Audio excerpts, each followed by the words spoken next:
হলো সব খবর। যমুনা টেলিভিশনের নিয়মিত এই আয়োজনে আপনাদের সবাইকে স্বাগত জানাচ্ছি। মাসুম রাব্বি। বাংলাদেশ আর কখনো তাবেদার রাষ্ট্রে পরিণত হবে না জানিয়ে জুলাই গণ অভ্যুত্থান স্মৃতি জাদুঘর উদ্বোধন করলেন প্রধানমন্ত্রী তারেক রহমান। বলেন, বিতাড়িত ফ্যাসিবাদী চক্র কখনোই দেশে গণতান্ত্রিক শাসন ব্যবস্থা কায়েম করেনি। আইনের শাসন নিশ্চিতে এই অভ্যুত্থানে হতাহতের প্রতিটি ঘটনার বিচার জরুরি বলেও মনে করেন সরকার প্রধান। প্রধানমন্ত্রী জানান, শহীদদের কাঙ্ক্ষিত দেশ প্রতিষ্ঠায় স্বাক্ষরিত জুলাই সনদ বাস্তবায়ন কার্যক্রম শুরু হয়েছে। তবে কেউ কেউ অহেতুক ইস্যু তৈরি করে অস্থিরতা তৈরির অপচেষ্টা করছে। সাইফুদ্দিন রবিনের রিপোর্ট। ঠিক 2 বছর আগে 24-এর 5 আগস্ট এমন মেঘলা দিনে গণভবন অভিমুখে ছিল লাখো জনতার ঢল। নিজের অধিকারের জন্য বুক চিতিয়ে দাঁড়ানো সাহসী মুখগুলো সেদিন রক্তের বিনিময়ে পেয়েছিল মুক্তির স্বাদ। কত কত প্রাণ ত্যাগ আর হারানোর বীরত্ব গাথায় মেশানো ছাত্র জনতার অভ্যুত্থান, সেটি স্মৃতি ধরে রাখতেই গণভবন রূপান্তর হলো জুলাই গণ অভ্যুত্থান স্মৃতি জাদুঘরে। সকালে এর উদ্বোধন করেন প্রধানমন্ত্রী তারেক রহমান। ঘুরে ঘুরে দেখেন শহীদদের সব স্মৃতিচিহ্ন, বিভিন্ন গ্যালারি, সংরক্ষিত নিদর্শন, আলোকচিত্র, দলিলপত্র ও স্মারক, সব যেন আন্দোলিত করে প্রত্যেককে। ঠিক বছর 2 আগেও এটি ছিল গণভবন, বাংলাদেশের সরকার প্রধানের বাসভবন। যে সরকার প্রধান নির্বাচিত হওয়ার কথা ছিল জনগণের প্রত্যক্ষ ভোটে গ্রহণযোগ্য নির্বাচনের মধ্য দিয়ে। কিন্তু 2014, 18 এবং 24-এর মতো প্রশ্নবিদ্ধ নির্বাচন এই বাংলাদেশকেই নিয়ে যায় এক অনিবার্য গণ অভ্যুত্থানের পথে। একটি সাধারণ কোটা আন্দোলন থেকে 36 দিনের যে রক্তে রঞ্জিত ঘটনা প্রবাহ, তাই বাংলাদেশে নতুন সম্ভাবনার উদয় ঘটায় এবং গণভবন হয়ে ওঠে জুলাই স্মৃতি গণ অভ্যুত্থান জাদুঘর। যে অন্যের জন্য নিজের জীবনকে বিলিয়ে দেয় সেই প্রকৃত মানুষ। আমি যদি বেঁচে না ফিরি তবে কষ্ট না পেয়ে গর্বিত হয়েও। জাদুঘরের উন্মুক্ত প্রাঙ্গণে শহীদ আনাসের মাকে সান্ত্বনা দিতে পারে এমন সাধ্যকার? উদ্বোধনী পর্বের বক্তব্যে সাবেক অন্তর্বর্তী সরকারের প্রধান উপদেষ্টা ডক্টর মোহাম্মদ ইউনুস তাই বললেন, তাৎক্ষণিক ইতিহাস থেকে ভবিষ্যৎ রচনা করেছে এই স্মৃতি জাদুঘর। একবার হলো আসবে, সপরিবারে আসবে, নিজে আসবে, বন্ধু বান্ধব নিয়ে আসবে এবং কিছু সময় কাটানো এবং চিন্তা করার জন্য কেন এটা হলো, কিভাবে হলো, এটা কি আরো হবে নাকি এখানেই সমাপ্তি করবো আমরা। এখান থেকে নতুন যাত্রাপথ রচনা হবে। আমরা পথ হারিয়ে ফেললে এখানে এসে পথ খুঁজে নেব। প্রধানমন্ত্রী তারেক রহমান বলেন, দীর্ঘ 1.5 দশকে ফ্যাসিবাদী সরকারের শাসনে গুম খুনের শিকার হয়েছিল দেশের জনগণ। হেলিকপ্টার থেকে গুলি করে মানুষ হত্যার মতো বর্বর আচরণ ইতিহাসে বিরল। জুলাই গণ অভ্যুত্থান স্মৃতি জাদুঘর ভবিষ্যতের প্রজন্মের সামনে তাদের পূর্বসূরিদের সাহসী ইতিহাস যেমন তুলে ধরবে, অপরদিকে তাদের সামনে উন্মোচিত হবে বিতাড়িত ফ্যাসিস্টদের মুখোশ। আমি আশা করি এই জাদুঘর শুধুমাত্র 2024 সালের নৃশংস ঘটনার স্মারক হবে না। এই জাদুঘর বাংলাদেশের মানুষের সামগ্রিক গণতান্ত্রিক অভিযাত্রার সঙ্গে জুলাই গণ অভ্যুত্থানের সম্পর্ক তুলে ধরবে। প্রধানমন্ত্রী আশ্বাস দেন, ফ্যাসিবাদ বিরোধী আন্দোলনে হতাহতের প্রতিটি ঘটনার স্বচ্ছ ও নিরপেক্ষ বিচারের। যারা হতাহত হয়েছেন পর্যায়ক্রমে আইনের যথাযথ প্রক্রিয়া অনুসরণ করে সেই বিচার হবে স্বচ্ছ, নিরপেক্ষ এবং বিশ্বাসযোগ্য। সরকার মনে করে আইনের শাসন নিশ্চিত করার জন্যই প্রতিটি অপরাধের বিচার হওয়া অত্যন্ত জরুরি। অসম্পূর্ণ, অতিরঞ্জন বা উদ্দেশ্য প্রণোদিত বয়ান ইতিহাসকে শক্তিশালী করে না, বরং তা ইতিহাসের বিশ্বাসযোগ্যতাকে দুর্বল করে এবং ভবিষ্যৎ বিভেদের কারণ হয়ে দাঁড়ায়। সুতরাং প্রতিটি বিষয় যথাসম্ভব সত্যতা নিশ্চিত থাকা প্রয়োজন। এই জাদুঘর কোনো ব্যক্তি, দল বা গোষ্ঠীর একক রাজনৈতিক ভাষ্য প্রতিষ্ঠার স্থান হবে না বলেও জানান তারেক রহমান। জানান, স্বাক্ষরিত জুলাই সনদ বাস্তবায়নে কাজ শুরু করেছে সরকার। গণভোটের আকাঙ্ক্ষা বাস্তবায়নের লক্ষ্যে জাতীয় সংসদে গঠিত সংবিধান সংশোধন সম্পর্কিত বিশেষ কমিটিও কাজ শুরু করেছে। কেউ কেউ অহেতুক ইস্যু তৈরি করে দেশে অস্থিরতা সৃষ্টির অপচেষ্টা শুরু করেছে। পতিত পরাজিত পলাতক স্বৈরাচারের পুনরুত্থানের পথ সুগম করছে কিনা সেটি মনে হয় ভেবে দেখা প্রয়োজন আমাদের। প্রধানমন্ত্রী জানান, ফ্যাসিবাদ বিরোধী আন্দোলনে হতাহতদের রাষ্ট্রীয় উদ্যোগে সহায়তা করার বিষয়ে সরকার আন্তরিক। শহীদদের নামে নিজ নিজ এলাকায় কোনো সরকারি বেসরকারি প্রতিষ্ঠান ও সড়কের নামকরণের ঘোষণাও দেন তারেক রহমান। এই বাংলাদেশ আর কখনোই তাবেদারি রাষ্ট্রে পরিণত হবে না ইনশাআল্লাহ। সাইফুদ্দিন রবিন, যমুনা নিউজ, ঢাকা। ফটোগ্রাফার জনাব হট্টগোল আর বিশৃঙ্খলার মধ্য দিয়ে হলো জুলাই অভ্যুত্থানের দ্বিতীয় বর্ষপূর্তি উপলক্ষে মুক্তিযুদ্ধ বিষয়ক মন্ত্রণালয়ে আয়োজিত রাষ্ট্রীয় অনুষ্ঠান। প্রামাণ্যচিত্রে ইতিহাস বিকৃতির অভিযোগ তুলে সভা ত্যাগ করেন এনসিপি নেতারা, জানিয়ে বিব্রত ক্ষুব্ধ অস্থায়ী রাষ্ট্রপতি হাফিজউদ্দিন আহমদ বীর বিক্রম। সভায় তিনি বলেন, জাতির মধ্যে বিভাজন কাম্য নয়, অনুশোচনাবিহীন গণহত্যাকারী দলের প্রধান দেশে ফিরলে মানুষ তার জবাব দেবে বলেও মন্তব্য করেন অস্থায়ী রাষ্ট্রপতি। জুলাই অভ্যুত্থানের ওপর মুক্তিযুদ্ধ মন্ত্রণালয়ের প্রামাণ্যচিত্রে এনসিপি নেতাদের যথাযথ স্থান দেয়া হয়নি বলে অভিযোগ করা হয়। এ নিয়ে প্রতিবাদে সরব হন দলটির নেতাকর্মীরা। মুক্তিযুদ্ধ বিষয়ক প্রতিমন্ত্রীর পাল্টা জবাব আরও উত্তাপ ছড়ায় সভাস্থলে। পরে মন্ত্রী দুঃখ প্রকাশের পর পরিস্থিতি শান্ত হলেও এনসিপি নেতা আক্তার হোসেন বক্তব্য দিয়ে নেতাদের নিয়ে সভাস্থল ত্যাগ করেন। চীন মৈত্রী সম্মেলন কেন্দ্রে হওয়া অনুষ্ঠানে তখন উপস্থিত ছিলেন তিন বাহিনীর প্রধান ও কূটনীতিক সহ বিশিষ্টজনেরা। হট্টগোলের মধ্যে সভাস্থল থেকে বেরিয়ে যান কূটনীতিকরা। অনুষ্ঠানে 1200 জুলাই যোদ্ধা ও শহীদ পরিবারের সদস্যরা আমন্ত্রিত হলেও অনেকে যোগ দেননি।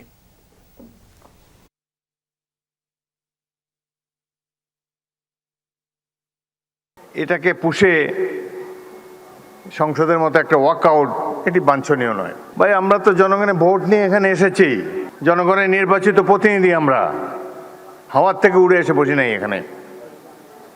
সুতরাং এই সরকার নির্বাচিত একটি সরকার, এটুকু শ্রদ্ধা সম্মান প্রাপ্য। জুলাই নিয়ে জনগণের সাথে প্রতারণা করেছে সরকার, এমন মন্তব্য করেছেন বিরোধী দলীয় নেতা ও জামায়াতে ইসলামীর আমির ডাক্তার শফিকুর রহমান। গণ অভ্যুত্থানের দ্বিতীয় বার্ষিকী উপলক্ষে আয়োজিত সমাবেশে তিনি আরো বলেন, শিক্ষাঙ্গনে নতুন ইউনিফর্মে ফ্যাসিবাদ ফিরে এসেছে, এই ফ্যাসিবাদ কোনোভাবেই সহ্য করা হবে না।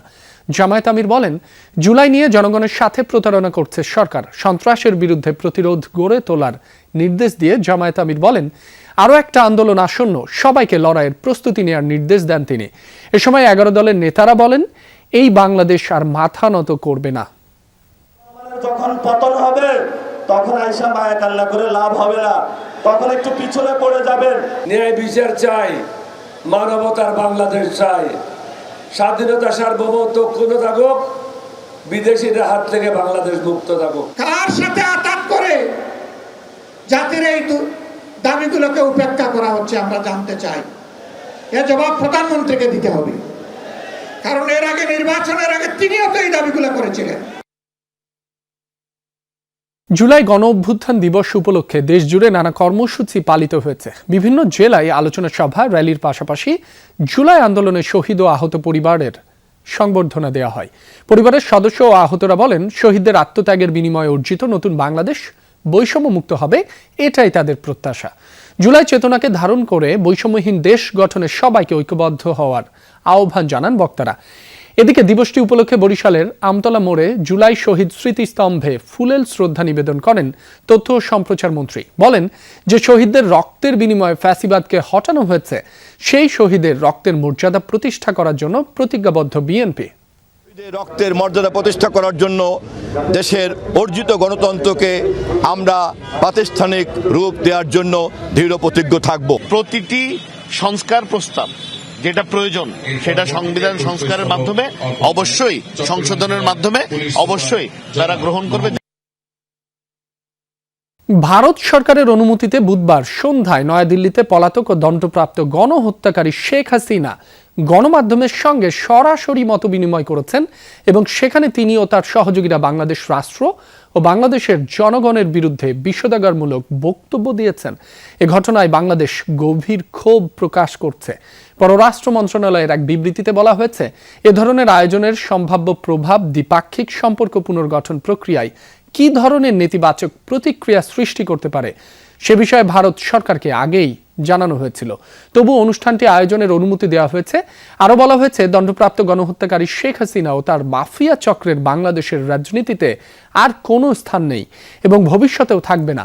বলা হয়, বাংলাদেশ সার্বভৌম সমতা, পারস্পরিক শ্রদ্ধা, একে অপরের অভ্যন্তরীণ বিষয়ে হস্তক্ষেপ না করা এবং জাতীয় মর্যাদার ভিত্তিতে ভারতের সঙ্গে গঠনমূলক, পারস্পরিক, কল্যাণকর ও ভবিষ্যৎমুখী সম্পর্ক বজায় রাখতে আগ্রহী, কিন্তু দুঃখজনকভাবে 2013 সালে বাংলাদেশ ও ভারতের মধ্যে স্বাক্ষরিত প্রত্যর্পণ চুক্তির আওতায় দণ্ডপ্রাপ্ত অপরাধী শেখ হাসিনাকে ফিরিয়ে দিতে বারবার অনুরোধ জানালেও ভারত সরকারের কোনো জবাব পাওয়া যায়নি।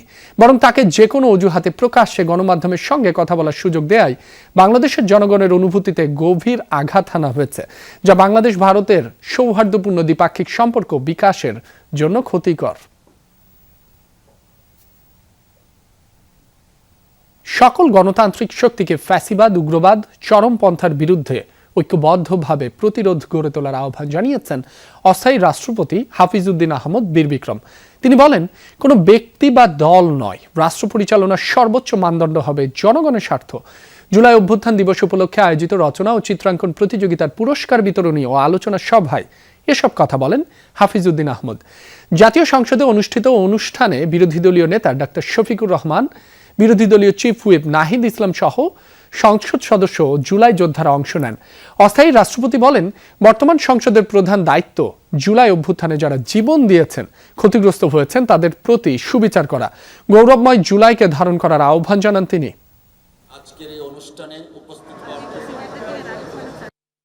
ভবিষ্যৎ প্রজন্মের জন্য এমন একটি বাংলাদেশ রেখে যাব যেখানে ক্ষমতার নয়, আইনের সুশাসনের বিজয় হবে, বিভেদের নয়, জাতীয় ঐক্যের জয় হবে, ব্যক্তি ও দলের নয়, জনগণের স্বার্থই হবে রাষ্ট্র পরিচালনার সর্বোচ্চ মানদণ্ড।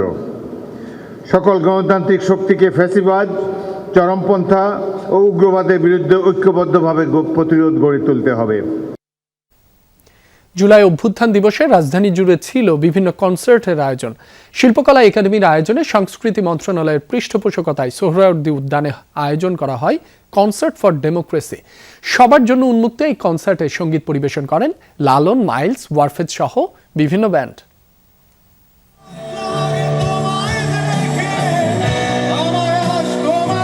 জুলাই গণ অভ্যুত্থানের দ্বিতীয় বার্ষিকী উপলক্ষে রাজধানীর সোহরাওয়ার্দী উদ্যানে বিশেষ সঙ্গীতানুষ্ঠান কনসার্ট ফর ডেমোক্রেসি।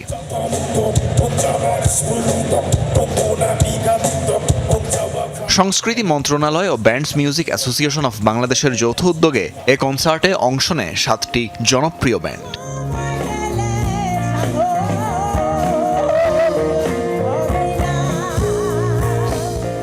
অনুষ্ঠানে ছিল পুরস্কার বিতরণের আয়োজন। তোমার গানে জুলাই জাগে শীর্ষক প্রতিযোগিতায় জয়ীদের হাতে এ সময় পুরস্কার তুলে দেন সংস্কৃতি মন্ত্রী।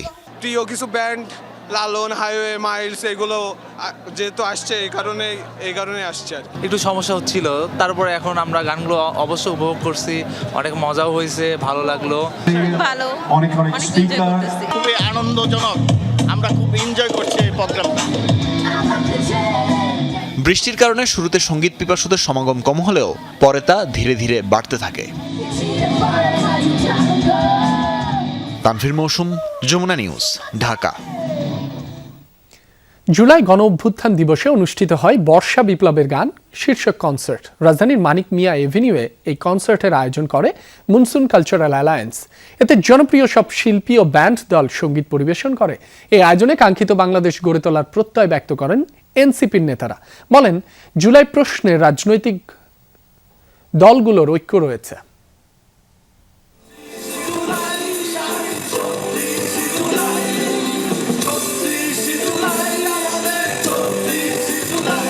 রাজধানীর মানিক মিয়া এভিনিউয়ে ঐতিহাসিক জুলাই গণ অভ্যুত্থানের বিজয়ের দিনে বিকেলে অনুষ্ঠিত হলো বর্ষা বিপ্লবের গান শীর্ষক কনসার্ট।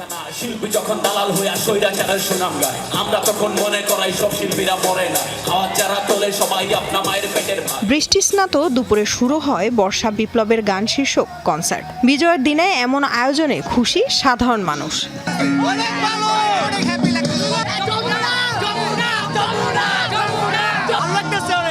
আমরা হাসানের টানে আসছি এখানে, হাসান আর ওয়ারফেজ আসলে আমরা গান উপভোগ করবো, বৃষ্টি পড়লে আমরা থাকবো। এই জুলাই আমাদের চেতন এবং আমরা এটাকে ধারণ করে সামনে গিয়ে যাবো। সন্ধ্যা নামার সাথে সাথে জমে ওঠে কনসার্ট। একে একে পারফর্ম করেন পারসা মাহজাবিন, শেজান, কুরে ঘর, অ্যাভয়েড রাফা, আসিফ আকবর, শিরোনামহীন ও আর্টসেলের মতো জনপ্রিয় সব শিল্পী ও ব্যান্ড দল।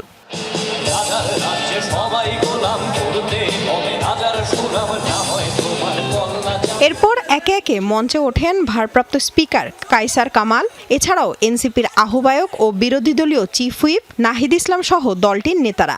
ভারপ্রাপ্ত স্পিকার বলেন, আধিপত্যবাদী ও ফ্যাসিবাদী শক্তির বিরুদ্ধে ঐক্যভাবে লড়তে হবে। ফ্যাসিবাদ মুক্ত বাংলাদেশ, যে বাংলাদেশ আমরা কায়েম করেছি, সেই বাংলাদেশকে এগিয়ে নেওয়ার জন্য দলবদ্ধ পথের সবাইকে ঐক্যবদ্ধভাবে এক নতুন বাংলাদেশ গড়ে তুলব ইনশাআল্লাহ। এনসিপির নেতারা বলেন, জুলাই প্রশ্নে রাজনৈতিক দলগুলোর ঐক্য রয়েছে। 2 বছর পার হলেও আমরা ঐক্যবদ্ধ আছি। ইনশাআল্লাহ আমরা আমাদের আকাঙ্ক্ষিত বাংলাদেশ, বৈষম্যহীন বাংলাদেশ গড়তে পারবো। বর্ডারের ওই পাশ থেকে দেখা না দিলে বন্ধু কথা কইও না। আমাদের সবাইকে শপথ নিতে হবে, আমরা একটা পরিবর্তিত বাংলাদেশ বিনির্মাণ করব, যেখানে সবাই আমরা সাম্য, মানবিক মর্যাদা এবং সামাজিক ন্যায় বিচারের ভিত্তিতে আমরা একটা বৈষম্যহীন বাংলাদেশ সবাইকে মিলে আমরা গড়ে তুলব। 5ই আগস্টকে কেন্দ্র করে যেখানে ঐক্যবদ্ধ হওয়ার কথা, সেখানে একটা অনৈক্যের বার্তা সরকারের পক্ষ থেকে দেওয়া হলো, সরকারের বিভিন্ন কার্যক্রমের মাধ্যমে দেওয়া হলো। হাতে হাত রেখে নতুন বাংলাদেশ গড়ে তোলার প্রত্যয় ব্যক্ত করেন সবাই। অনেক ধন্যবাদ আপনাদের। লামিয়া তিথি, যমুনা নিউজ, ঢাকা। সম্মানিত জুলাই গণঅভ্যুত্থান দিবসে সরকারি ছুটির কারণে বেশিরভাগ শিক্ষা প্রতিষ্ঠান বন্ধ থাকলেও রাজধানীর কয়েকটি ক্যাম্পাসে আজও উত্তেজনা দেখা গেছে ছাত্রদল ছাত্র শিবিরের মধ্যে। আগের দিনের সংঘাতের রেশের মাঝেই কোথাও মারধরের অভিযোগ ওঠে, কোথাও হলে প্রবেশকে কেন্দ্র করে নতুন করে ছড়ায় উত্তেজনা। রাজধানীতে মঙ্গলবার জগন্নাথ বিশ্ববিদ্যালয়, ঢাকা কলেজ ও সরকারি মাদ্রাসা ই আলিয়ায় ছাত্রদল ও ইসলামী ছাত্র শিবিরের নেতাকর্মীদের মধ্যে সংঘর্ষ হয়। জগন্নাথ বিশ্ববিদ্যালয়ে দুপুরে শুরু হওয়া সংঘর্ষ পরে ছড়িয়ে পড়ে আরও 2 শিক্ষা প্রতিষ্ঠানে। এতে দুপক্ষের বেশ কয়েকজন নেতাকর্মী আহত হন। অন্যদিকে বকশীবাজারে আলিয়া মাদ্রাসার ছাত্র শিবিরের নেতাকর্মীরা অভিযোগ করেন, সকালে হলে প্রবেশ করতে গেলে বকশীবাজার মোড়ে পুলিশ তাদের আটকে দেয়, তাই তারা হলে প্রবেশ করতে পারেননি। পুলিশ বলছে, আইন শৃঙ্খলা পরিস্থিতি স্বাভাবিক রাখতে তারা সতর্ক অবস্থানে রয়েছে। পরিস্থিতি পর্যবেক্ষণ করে প্রয়োজনীয় ব্যবস্থা নেওয়া হচ্ছে। অপ্রীতিকর পরিস্থিতি এড়াতে রাজধানীর গুরুত্বপূর্ণ পয়েন্টে মোতায়েন করা রয়েছে বিপুল সংখ্যক আইন শৃঙ্খলা বাহিনীর সদস্য। গতকাল সারা রাত আমরা রাস্তায় এক কাপড়ে আছি। এখন আমাদের প্রশাসনও আমাদেরকে ঢুকতে দিচ্ছে না এবং পুলিশ প্রশাসনও আমাদেরকে ঢুকতে দিচ্ছে না। জননিরাপত্তা রক্ষা এবং আইন শৃঙ্খলা পরিস্থিতি সমুন্নত রাখার জন্য এখানে অতিরিক্ত পুলিশ সদস্য মোতায়েন করা হয়েছে। আমাদের নিয়ন্ত্রণে রয়েছে সম্পূর্ণ পরিস্থিতি। জুলাই গণঅভ্যুত্থান দিবসের কর্মসূচি ঘিরে নারায়ণগঞ্জ ও বরিশাল বিশ্ববিদ্যালয়ের ছাত্রদল ছাত্র শিবিরের মধ্যে সংঘর্ষ হয়েছে। এছাড়া কয়েক জেলায় প্রশাসনের আলোচনা সভায় বক্তব্যকে কেন্দ্র করে হট্টগোল হয়েছে। নারায়ণগঞ্জের সরকারি তোলারাম কলেজে জুলাই গণঅভ্যুত্থান দিবসের আলোচনা সভা ঘিরে সকাল থেকেই উত্তেজনা দেখা দেয় ছাত্রদল ও ছাত্র শিবিরের মাঝে। দুপুরের দিকে সংঘর্ষে জড়ায় 2 সংগঠনের নেতাকর্মীরা, এতে আহত হন 5 জন। বরিশাল বিশ্ববিদ্যালয়ে দফায় দফায় মারামারিতে জড়ায় ছাত্রদল ও শিবির নেতাকর্মীরা। এ নিয়ে একে অপরকে পাল্টাপাল্টি দোষারোপ করে সংগঠনগুলো। শরীয়তপুর পৌরসভা অডিটোরিয়ামে জুলাই গণঅভ্যুত্থান দিবসের আলোচনা সভায় মঞ্চে বসাকে কেন্দ্র করে বিএনপি ও বৈষম্য বিরোধী আন্দোলনের সাবেক নেতাকর্মীদের মধ্যে হাতাহাতি হয়, এতে আহত হন 4 জন। লক্ষ্মীপুরে প্রশাসন আয়োজিত জুলাই গণঅভ্যুত্থানের দিবসের আলোচনা সভায় হট্টগোল হয়। কুড়িগ্রামেও প্রশাসন আয়োজিত আলোচনা সভায় বক্তব্যকে কেন্দ্র করে ছাত্রদল শিবির নেতাকর্মীদের মধ্যে হট্টগোল হয়। তারা যে আমাদের শৃঙ্খল ক্যাম্পাসকে অস্থিতিশীল করার লক্ষ্যে যে দেশীয় অস্ত্র নিয়ে বহিরাগতদের নিয়ে মহড়া দিচ্ছিল, তাদের ক্যাম্পাস থেকে আমরা বিতাড়িত করেছি। ছাত্রদলের সন্ত্রাসীরা অতর্কিতভাবে তাদের পূর্ব নির্ধারিত আমরা দেশীয় অস্ত্র দেখেছি এবং তাদের ইন্টারনাল বিভিন্ন গ্রুপে আলোচনা হয়েছে, সেই অস্ত্র নিয়ে আমাদের উপর অতর্কিত হামলা করা হয়েছে। আওয়ামী লীগের সাবেক এমপি ও বাংলাদেশ জাতীয় ক্রিকেট দলের সাবেক অধিনায়ক সাকিব আল হাসানের বাড়ির গেটে পেট্রোল দিয়ে আগুন দিয়েছে দুর্বৃত্তরা। রাতে মাগুরার কেশব মোড়ের বাড়ির গেটে এই ঘটনা ঘটে। পুলিশ জানায়, বাড়ির দক্ষিণ পাশের লোহার গেটের ওপরের অংশ লক্ষ্য করে বিস্ফোরক সদৃশ বস্তু নিক্ষেপ ও আগুন ধরিয়ে দেয় দুর্বৃত্তরা। কিছুক্ষণের মধ্যে এই আগুন নিভে যায়। খবর পেয়ে মাগুরা সদর থানা পুলিশের একটি দল ঘটনাস্থলে যায়। নিরাপত্তায় সেখানে পুলিশ মোতায়েন করা হয়েছে। তবে কারা এই ঘটনা ঘটিয়েছে সে বিষয়ে তাৎক্ষণিকভাবে কোনো তথ্য পাওয়া যায়নি। ঘটনাটির প্রকৃত কারণ ও নিক্ষিপ্ত বস্তুর ধরন সম্পর্কে নিশ্চিত করতে তদন্ত চলছে বলেও জানিয়েছে পুলিশ। জুলাই গণ অভ্যুত্থান দিবস উপলক্ষে নারায়ণগঞ্জে আনন্দ শোভাযাত্রা হয়েছে। বুধবার ঢাকা নারায়ণগঞ্জ লিংক রোড জুড়ে এই শোভাযাত্রার আয়োজন করেন ফতুল্লা থানা বিএনপি নেতা ও জিয়া স্মৃতি সংসদের কেন্দ্রীয় কমিটির সহসভাপতি তৈয়বুর রহমান। পরে শোভাযাত্রাটি ফতুল্লা স্টেডিয়াম এলাকা থেকে শুরু হয়ে সাইনবোর্ড চাষারা হয়ে পুনরায় ফতুল্লা স্টেডিয়াম এলাকায় এসে শেষ হয়। এ সময় বিএনপি ও এর অঙ্গ সহযোগী সংগঠনের নেতাকর্মীরা শোভাযাত্রায় অংশ নেন। তারা জুলাই গণ অভ্যুত্থানের শহীদদের প্রতি শ্রদ্ধা জানান এবং গণতন্ত্র, ভোটাধিকার ও জনগণের অধিকার প্রতিষ্ঠার প্রত্যয়ে বিভিন্ন স্লোগান দেন। বিএনপির ভারপ্রাপ্ত চেয়ারম্যান তারেক রহমান ও দলের জ্যেষ্ঠ নেতাদের নিয়ে কটূক্তি এবং অপপ্রচারের প্রতিবাদে নারায়ণগঞ্জের রূপগঞ্জে মশাল মিছিল করেছে তারাবো পৌর যুবদল। বুধবার রাতে তারাবো পৌর যুবদলের আহ্বায়ক আফজাল কবিরের নেতৃত্বে রূপসী বাসস্ট্যান্ডে এলাকার ঢাকা সিলেট মহাসড়কে কর্মসূচি পালন করা হয়। পরে পথসভায় বক্তারা বলেন, দীর্ঘ 17 বছর আওয়ামী লীগের দমন পীড়ন ও রক্তচক্ষু উপেক্ষা করে তারেক রহমানের নেতৃত্বে জনগণের অধিকার আদায়ের আন্দোলন সংগ্রাম চালিয়ে গেছেন নেতাকর্মীরা। বক্তারা আরো বলেন, তারেক রহমান ও দলের জ্যেষ্ঠ নেতাদের নিয়ে কটূক্তি কিংবা অপপ্রচার করা হলে তা কোনোভাবেই মেনে নেওয়া হবে না। খুলনায় জিয়াউর রহমান ফাউন্ডেশনের বিভাগীয় সাংগঠনিক মতবিনিময় সভা হয়েছে। বুধবার সন্ধ্যায় খুলনা ক্লাব মিলনায়তনে এই অনুষ্ঠানের আয়োজন করা হয়। সভায় প্রধান অতিথি ছিলেন সংগঠনটির নির্বাহী পরিচালক অধ্যাপক ডাক্তার ফরহাদ হালিম ডোনার। এ সময় খুলনা বিভাগের বিভিন্ন জেলায় কিভাবে সাংগঠনিক কার্যক্রম বৃদ্ধি, দারিদ্র্য বিমোচনে আরও বেশি ভূমিকা রাখা, স্বাস্থ্যসেবা তৃণমূলে পৌঁছে দেয়া ও শিক্ষার মান উন্নয়ন করা যায় সে ব্যাপারে মতামত তুলে ধরেন সদস্যরা। এ সময় বক্তারা বলেন, জেডআরএফ এর শুরু থেকেই লক্ষ্য ছিল দেশের উন্নয়নে কার্যকর ভূমিকা রাখা। কঠোর পরিস্থিতির মধ্যেও কাজ করে গেছে জিয়াউর রহমান ফাউন্ডেশন। ভোলার বোরহান উদ্দিনে ৫ম শ্রেণীর এক ছাত্রীকে গণধর্ষণের পর ভিডিও সামাজিক যোগাযোগ মাধ্যমে ছড়িয়ে দেওয়ার ঘটনায় ৩ জনকে আটক করেছে পুলিশ। মঙ্গলবার গভীর রাতে উপজেলার বিভিন্ন স্থানে অভিযান পরিচালনা করে তাদের আটক করা হয়। ভুক্তভোগী পরিবারের অভিযোগ, ২৬ জুলাই স্কুলের টিফিন চলাকালীন সময় বাড়িতে যাচ্ছিল নির্যাতনের শিকার ওই ছাত্রী। পথে তাকে জোরপূর্বক ধরে নিয়ে গিয়ে গণধর্ষণ করে ভিডিও ধারণ করে ৩ কিশোর। ঘটনাটি কাউকে না জানাতে ভয় দেখানো হয়। পরবর্তীতে ধর্ষণের ভিডিও সামাজিক যোগাযোগ মাধ্যমে ছেড়ে দেয় অভিযুক্তরা। এরপরই ভুক্তভোগীর ভাই ৫ জনের বিরুদ্ধে মামলা করেন। এছাড়া ভুক্তভোগীকে নেওয়া হয় ভোলা ২৫০ শয্যা জেনারেল হাসপাতালে। দোষীদের উপযুক্ত বিচারের দাবিতে জানিয়েছে ভুক্তভোগী ও তার স্বজনরা। ঝিনাইদহে মাদক কারবারিরা ও মাদক সেবীদের বিরুদ্ধে মানববন্ধন হয়েছে। বুধবার বিকেলে ঝিনাইদহ ঢাকা মহাসড়কের মধুপুর বাজারে এই মানববন্ধনের আয়োজন করে উত্তর কাস্ট্রোসাগরা চৌরাস্তা বাজার ও স্থানীয় এলাকাবাসী। এ সময় এলাকার ২ শতাধিক মানুষের অংশগ্রহণে মাদকের বিরুদ্ধে মানববন্ধন হয়। এ সময় বক্তব্য রাখেন জেলা বিএনপির কৃষি বিষয়ক সম্পাদক লাবলুর রহমান বাবুল সহ অন্যান্যরা। বক্তারা বলেন, মাদকের কারণে ছেলে মেয়েদের লেখাপড়া বন্ধ হওয়ার উপক্রম, রাস্তাঘাটে চলাফেরা কঠিন হয়ে পড়েছে। তাই দ্রুত অভিযুক্তদের বিরুদ্ধে আইনগত ব্যবস্থা নেওয়ার দাবি জানান তারা। গাজীপুরের সাংবাদিক সমিতির উদ্যোগে মাসব্যাপী বৃক্ষরোপণ কর্মসূচির উদ্বোধন করা হয়েছে। বুধবার দুপুরে পারিজাত কোনাবাড়ি সরকারি প্রাথমিক বিদ্যালয় প্রাঙ্গণে কর্মসূচির উদ্বোধন করেন কোনাবাড়ি মেট্রো থানা বিএনপির প্রতিষ্ঠাতা সাবেক সাধারণ সম্পাদক সাজ্জাদুর রহমান মামুন। এ সময় অতিথিরা বলেন, ভবিষ্যৎ প্রজন্মের জন্য একটি বাসযোগ্য ও সবুজ পৃথিবী গড়ে তুলতে বেশি করে গাছ লাগানোর কোনো বিকল্প নেই।